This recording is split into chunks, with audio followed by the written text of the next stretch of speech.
again. Okay, I decided to be safe. Got myself some gloves as well as some, let's see if you can see this better without my hand being in the way. So a toothpick. Maybe I should have gone outside. Can't really tell. Oh, I should have put white underneath. White underneath. Can't really tell whether the resin is on or not, because I'm in my room and it's not as bright as outside. Oh well. Make sure that goes on to the edge, Come on, come on.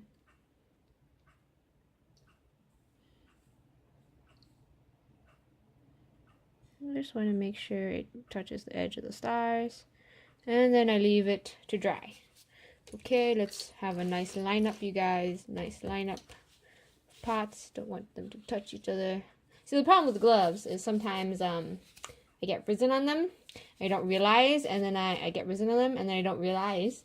And then I go and touch a bunch of my plastic bags, my bottles, and then they have resin on them. And then I go touch them with my clean hands later because I'm organizing the resin, my glitter and stuff like that. And then bam, I get resin all over the place. Sticky resin hands. And I'm like, why?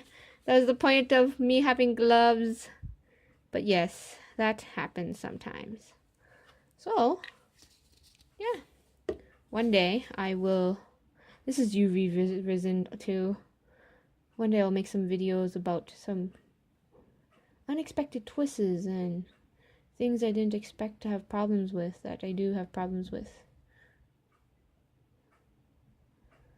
Like how the tape, if you're using like 2-part resin to do these, which by the way you should do in smaller batches, because yeah, those things, you make too big of a batch and you don't do them as fast enough, they're going to cure, and then you're going to waste your resins.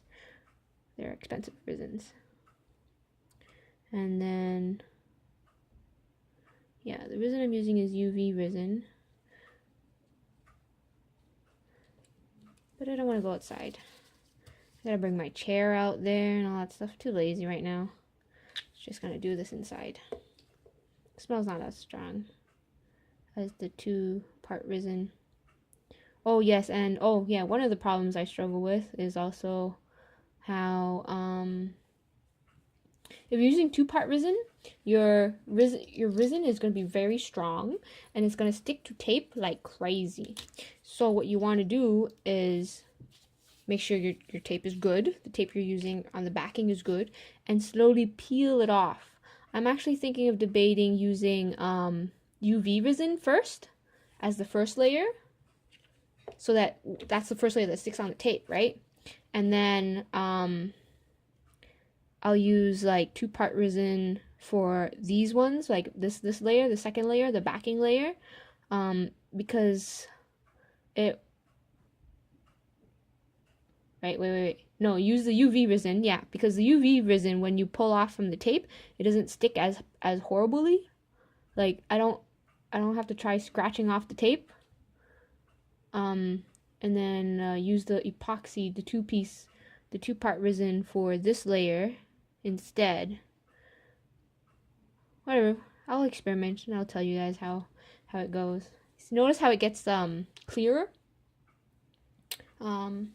It's because that's how resin works. Rather, the tape is not clear, so that the side it touches on would come out like dark and cloudy, and then when you put resin on top, it comes out nice. If you don't want to use resin on the backside, you can just use I think it was top coat for nail polish. That works too. Anyways, hold on.